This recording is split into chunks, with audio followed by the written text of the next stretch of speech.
What happens when the East meets the West? Not in Europe, but in India and our imagination.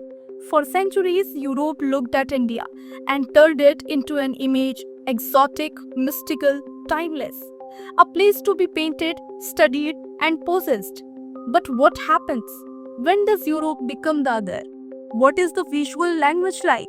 This episode is about those first encounters on papers and walls. How Indian artists saw Europeans, from curious guests in the Mughal court to comic Firangi buffoons and finally to rules in company paintings. Hello everyone, this is Aganksha. Welcome back to Flashback Fridays Season 2, presented by Art with Habib.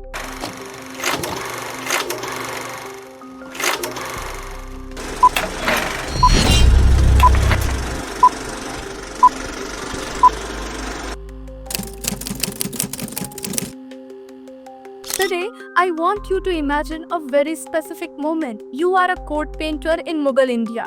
You know how to paint emperors, nobles, Sufis, hunts, battles, gods, and lovers. And then one day, a completely different kind of person walks into court. White skin, strange clothes, a book with a cross on it, a beard cut in a way you have never seen before. How do you paint that? Let's start where the story really changes. The Mughal courts of Akbar, Jahangir and Shah Jahan. Before the 16th century, Indian paintings almost never showed Europeans. There were foreign figures from Central Asia or Persia, but hardly any white Christian Westerners. That shifts when the Portuguese and later the Dutch, English and French start arriving in large numbers as missionaries, ambassadors, traders and mercenaries. Jesuit missions bring Christian icons, paintings, and prints to Akbar's court. Later, European envoys brings additional pictures, books, textiles, and objects as gifts. Mughal painters begin copying European images, but they do not simply imitate them. They place European saints, kings, and angels in Mughal-style settings, or they borrow European realism and shading and applying it to Indian subjects. At the same time, they start inserting real Europeans into official histories.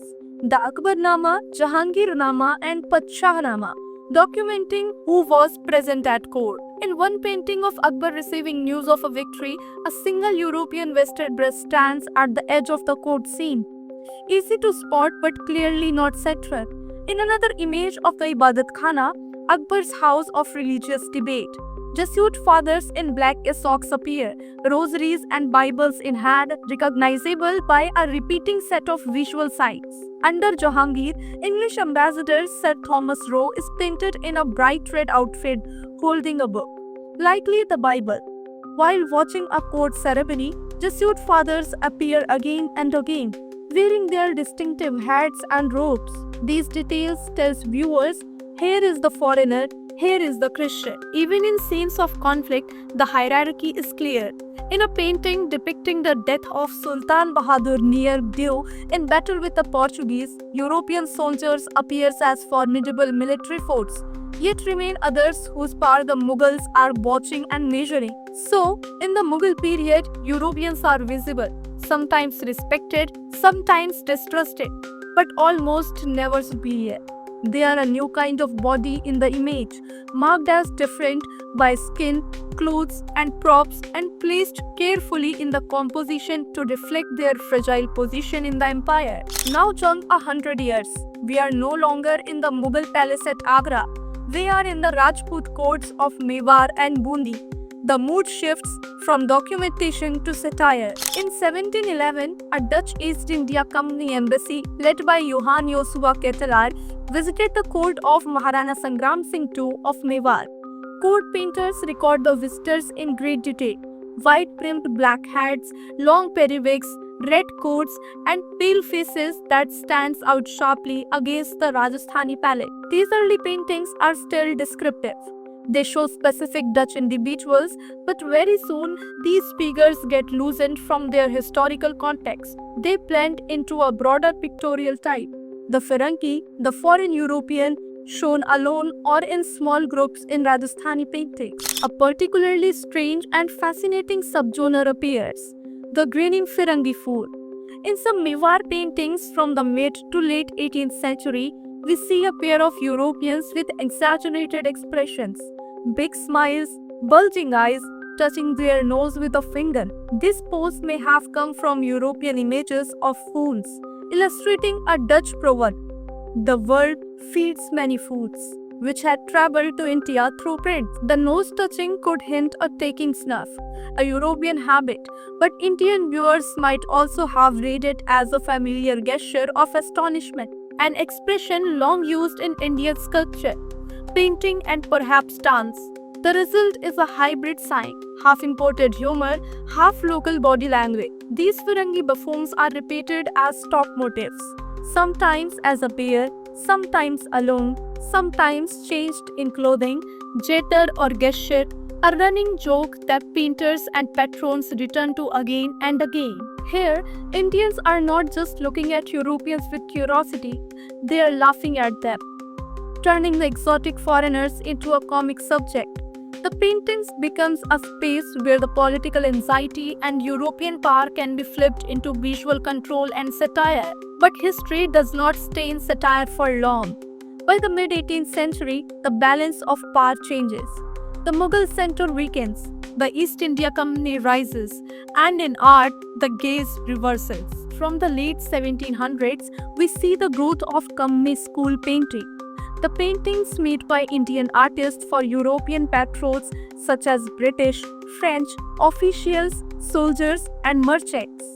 In portraits from Murshidabad, Madras, and Calcutta, European officers are shown standing on terraces or river banks, confidently posed. They often pose with a sword or staff and are usually accompanied by Indian servants.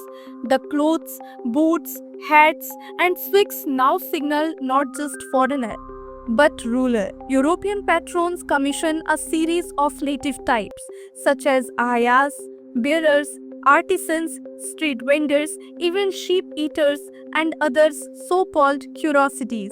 These images flatter complex Indian societies as a catalogue of occupations and exotic customs, sometimes drifting into opaque caricature. The Indian body becomes the object of a colonial gaze, just as the European body had once been the object of Mughal curiosity. By this point, the other has fully switched sides. In Mughal paintings, Europeans were depicted as outsiders at the edges of the picture. In the company painting, the European stands at the center and the Indians is the one being observed, classified, and controlled. So what does all of this tell us, beyond some odd wigs and funny noses? It shows that the way Indians painted Europeans was never neutral. Under the Mughals' paintings, Europeans was a way to record a new presence, to control it by naming it, dressing it in signs, the Bible, the cassock, the red coat, and placing it carefully in the courtly hierarchy. In 18th century Rajasthan, Europeans became a space for visual play and satire. The Firangi fool, the overdressed buffoon, the man bitten by a snake on the chin, mixing imported humor with the local gestures to quickly mock foreign power. In the company period, the same Indian hand that once tamed the foreigner on the page is paid to celebrate him as officer, judge, collector, while turning the Indian worker into the new exotic type. When we look at these faces today, the Dutch envoy in his hat, the grinning Firangi touching his nose, the company officer with his Indian servant, we are not just looking at costumes. And that is the quiet magic of these images. Even when the names are lost and dates are uncertain, the way a body stands in a painting, at the edge or in the center, laughing or being laughed at, still tells us who was looking at whom and who, at that moment, held the brush. If you'd like us to do a follow-up episode just on company school portraits or in the Firangi buffoons of Rajasthan, tell us in the comments. This was Flashback Friday with Art with Habib. See you next week, where another artwork from the past might just explain your present.